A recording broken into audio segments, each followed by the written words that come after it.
High বন্ধুরা, কেমন আছো? আশা করি তোমরা সকলেই ভালো আছো। তোমরা সকলেই সবসময় ভালো থাকবে, এটা চাই আমি দোয়া করি। তো যাই হোক, আমি আজকে পাকিস্তানি কমলার কিছু মাদার প্লান্ট ভিডিও দেখাচ্ছি। যদি এটা দার্জিলিং জায়েন্ট, তারপরে পরপর পাকিস্তানি আছে। এটা প্রথমে বলি, এটা দার্জিলিং জায়েন্ট কমলা গাছটা এখন কি সুন্দর রূপ ধারণ করেছে, বন্ধুরা দেখলেই বুঝতে পারবে। আর এটা প্লেন জমির মাটিতে, এই যে গাছের গোড়াটা আমি দেখাচ্ছি, এই গোড়াটা বন্ধুরা দেখলে বুঝতে পারবে এটা খাঁটি জামুড়া রুট, কোনো উল্টাপাল্টা রুট না। আর এই যে গাছটা হয়েছে খুবই সুন্দর, ঝাঁকড়া ঝোপালো, আমার থেকে বেশ বড় হয়ে গেছে, মোটামুটি 6-7 ফুট গাছ, 7 ফুট হয়ে যাবে আরামসে। তো এই গাছে আপনারা মোটামুটি এরকম জোর ঝরাতে হলে অবশ্যই, যারা মাটিতে করেন তারা তো অবশ্যই এমনি গাছ খুব সুন্দর সতেজ সবুজ হয়। আর সেখানে আপনারা খাদ্য দিবেন, মাঝে মধ্যে খোলকে 1 মুঠ করে দিবেন। মাটির গাছে 1 মুঠ দিলে কোনো অসুবিধা নেই, খোল গুঁড়ো, এক কথায় খোল গুঁড়ো 1 মুঠ নেবেন। পানি টানি হবে, শুকনো টাইমে দেওয়ার দরকার নাই, পানি টানি হবে তখন দিলেন, বা ভুঁই সেচ দেওয়ার টাইমে 1 ফুট খোল গুঁড়ো দিয়ে দিলেন, সেচ দিয়ে খোল গুঁড়োটা দিবেন, খুব ভালো হবে। তারপরে মাঝে মধ্যে 10-26 দিবেন, মোটামুটি 2.5-3 মাস পর পর 10-26 দিবেন। 2.5-3 মাস পর পর ওই পটাশটা দিবেন, লাল পটাশটা। এরকম গাছ একদম সবুজ সতেজে ভরে যাবে গাছ। আর আমার এই সাধারণ মাটিতে করা আছে, এই যে প্লেন জমির মাটিতে দেখলেই বোঝা যায়। আমি মাটি দেখাচ্ছি, জমি মাটি, প্লেন জমি মাটি। আমি দার্জিলিং জায়েন্ট কমলার পর আমি এই পাকিস্তানি কমলা চলে আসছি। দার্জিলিং কমলাটা যদি একবার দেখিয়ে দিই, কারণ এই গাছটা একটু খাড়া লম্বা টাইপের হয়, দেখলেই বোঝা যাবে। আর এই যে পাকিস্তানি কমলা একটু ঝুপালো টাইপের হয়, একটু চারিদিক গোলাকৃতি ঝুপালো টাইপের হয়। পাতা দেখে সহজে বোঝা যায় না, পাতা কম বেশি একই। তো যাই হোক, আমি গাছটা দেখাচ্ছি, খুবই সুন্দর। এটাও কিন্তু এই দেখেন বন্ধুরা, বাতাবি রুট। আমি রুটটা দেখাই, এই যে রুট, এখান থেকে এই অবধি রুট, এই যে রুটটা বোঝা যাচ্ছে। তারপরে অরিজিনাল কমলাটা এখানে জোর দিয়েছে। আর পাকিস্তানি কমলা প্রচুর পরিমাণে হয়, প্রচুর পরিমাণে মিষ্টি হয়। যদি আমার কাছে আসেনি, এবার হয়তো 2025-এর ফেব্রুয়ারিতে ফলের আমি আশা করছি। গাছটা আমার অনেক বড় হয়েছে, সবুজ সতেজ হয়েছে। আর গাছে অতিরিক্ত জোরও আছে, ওর জন্য ফুল আসেনি, নাহলে হয়তো চলে আসতে পারতো। টবের গাছে হলে তো ছোট দিয়ে ফুল চলে আসতো। এবার মাটিতে এক কথায় গাছটা বড় হয়ে প্রচুর পরিমাণে ফল ফুল আসবে। আর সেখান থেকে এবার আমরা প্রচুর পরিমাণে ফল ফুল পাবো। আর এখানে মাঝে মধ্যে আপনারা পোকা যদি লাগে, যেমন ইমেজ দিবেন বা পারফেক্ট সুপার দিবেন, এতেই পোকা পালাবে। আপনার যদিও এই বীজ দুটো হাতে না থাকে, তাহলে সেই জায়গায় আপনি সবজিতে দেওয়া বীজ, আপনার পাশে যে কোনো ফার্টিলাইজার দোকানে বা বিষের দোকানে যে কোনো সবজিতে দিয়ে বীজ আপনি দিবেন, এরকম গাছ সবুজ সতেজ থাকবে। আর আমরা যে আশ্চর্য গাছে কিছু দিই তাও না, সব গাছেই একই, ওই মোটামুটি কম বেশি একই যত্ন করি। তাও আমাদের প্রচুর গাছ, সেই জন্য আমাদের যত্ন করা হয় না। তাও মোটামুটি এই যে এখন এমনি চাষ করা হয়েছে ভুঁইটা, জমিটা, কারণ ঘাস বের হয়েছিল। এখানে আপনারা ট্রেক্টর যদি না ঢুকে এরকম আপনার জমিতে লাগালে ছোট হ্যান্ড ট্রেক্টরের মাধ্যমে চাষ করতে পারেন। অবশ্যই এরকম জমিতে আমি একটা বলে রাখি বন্ধুরা, খেয়াল রাখবেন, খারাপ মনে করবেন না।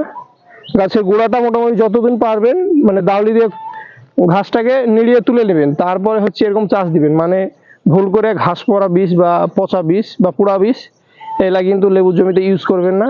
তাহলে গাছের প্রচন্ড পরিমাণে শিকড়ের ক্ষতি হয়, তখন লেবু হয়, লেবু প্রচন্ড পরিমাণে ঝরে যায়। কোথায় গাছ দুর্বল কিন্তু খেয়ে যায়, প্রচন্ড পরিমাণে দুর্বল খেয়ে যায়। হয়তো আপনি বুঝতে পারবেন না, গাছে মাটিতে ঘাস বের হয়েছে বলে আপনি দেখা যাচ্ছে যে ঘাস মরা বিষ পুরো জমিতে স্প্রে করে দিয়েছেন, কিন্তু ঘাস মরা বিষটা দিতে দিতে এক কথা দেখা যায় জমিটার এমনি তো খুবই ক্ষতি হয়। তারপরে গাছপালার শিকড়ে প্রচন্ড পরিমাণে ক্ষতি হয়, গাছটার প্রচন্ড পরিমাণে ক্ষতি হয়। যখন ফল টল হয় তখন ফল দাঁড়াবে না, এক কথায় গাছটা আস্তে আস্তে দুর্বল খেয়ে তখন মারা পর্যন্ত যাবে। আর অবশ্যই আপনারা ঘাস মরা বিষ বা পোড়া বিষটা ইউজ করবেন না সবসময়। ওই দেখা যাচ্ছে খুবই যদি হয় মারাত্মক, আপনি ঘাস দিতে পারেননি, ঘাস লিয়াতে পারেননি 1-8 বছর, বা আপনি কিছু হয়েছে একটা, তখন হয়তো দিলেন, কিছু করলেন, এটা আলাদা ব্যাপার। নাহলে সবসময় ঘাস ঘাস পোড়া বা মরা বীজ দিবেন না।